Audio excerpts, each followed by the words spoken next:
Bismillahirrahmanirrahim. Assalamualaikum warahmatullahi wabarakatuh. Perkenalkan, nama saya Putri Febrianti dengan nomor induk mahasiswa 2011290004 dari kelas 2A Prodi Tadris Bahasa Indonesia. Baiklah, di sini saya akan menuntaskan tugas mata kuliah fonologi ujian tengah semester dengan dosen pengampu Ibu Dina Putri Juniastuti MPD yang berjudul alat ucap dan varian artikulator. A. Alat ucap. Alat ucap adalah organ pada tubuh manusia yang berfungsi dalam pengucapan bunyi bahasa. Organ-organ yang terlibat antara lain adalah paru-paru, laring, faring, rongga hidung, rongga mulut, bibir, gigi, lidah, alveolum, palatum, velum, dan upula. B. Fungsi dan cara kerja alat ucap.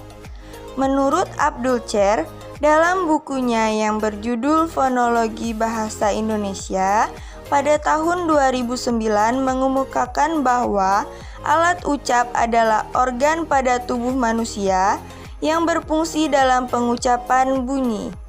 Sedangkan menurut Heriadi, dalam bukunya yang berjudul Fonologi Bahasa Indonesia dalam nuansa pembelajaran tahun 2016, bahwa alat ucap itu tidak hanya mempunyai fungsi sebagai pengucapan bunyi, tetapi mempunyai dua fungsi, yaitu fungsi sekunder dan fungsi primer.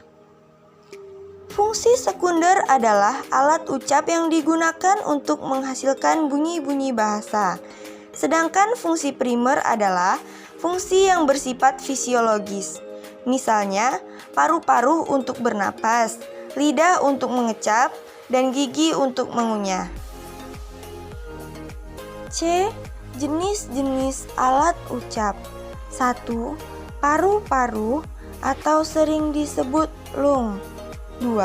Batang tenggorok atau sering disebut trakea. 3. Pangkal tenggorok, sering disebut laring. 4. Pita suara, sering disebut vocal cord. 5. Krikoid, sering disebut krikoid. 6. Tiroid, sering disebut tiroid atau lekum. 7. Aritenoid, sering disebut aritenoid. 8. Dinding rongga kerongkongan, sering disebut wall of pharynx. 9. Epiglottis. 10. Akar lidah sering disebut root of tongue. 11. Pangkal lidah sering disebut back of the tongue dorsum. 12. Tengah lidah sering disebut middle of tongue medium. 13. Daun lidah sering disebut blade of tongue laminum. 14. Ujung lidah sering disebut tip on the tongue epige. 15. Anak TK sering disebut uvula. 16. Langit-langit lunak sering disebut soft plate velum. 17.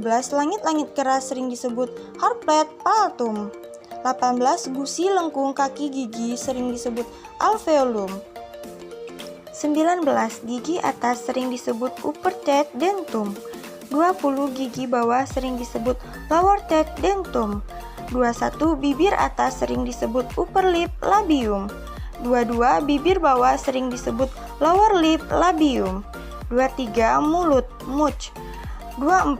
Rongga mulut sering disebut oral cavity. 25. Rongga hidung sering disebut nasal cavity. D. Sintesa ucapan artikulatori.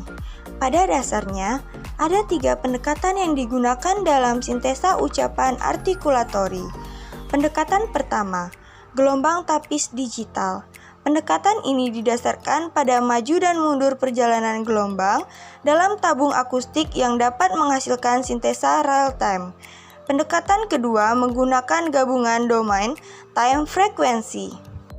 Pendekatan ini memodelkan karakteristik glotal yang sangat nonlinear dalam domain waktu dan karakteristik getaran dinding vokal dalam domain frekuensi.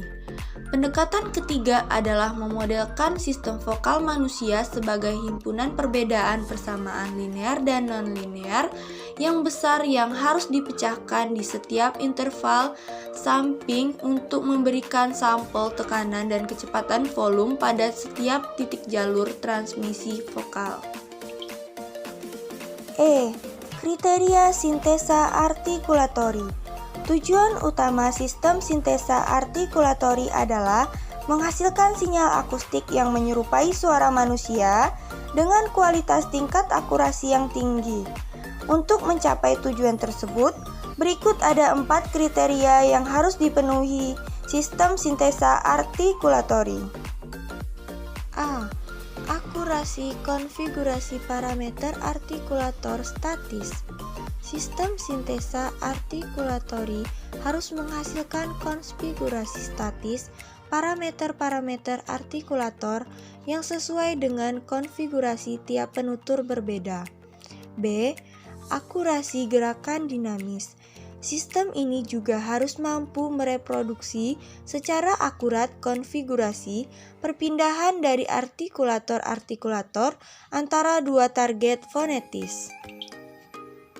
F. Varian artikulator. A. Artikulator pasif. Artikulator pasif adalah organ-organ yang tak bergerak sewaktu terjadi artikulasi suara seperti bibir atas, gigi atas, dan alveolum. B. Artikulator aktif. Artikulator aktif bergerak ke arah artikulator pasif untuk menghasilkan berbagai bunyi bahasa dengan berbagai cara.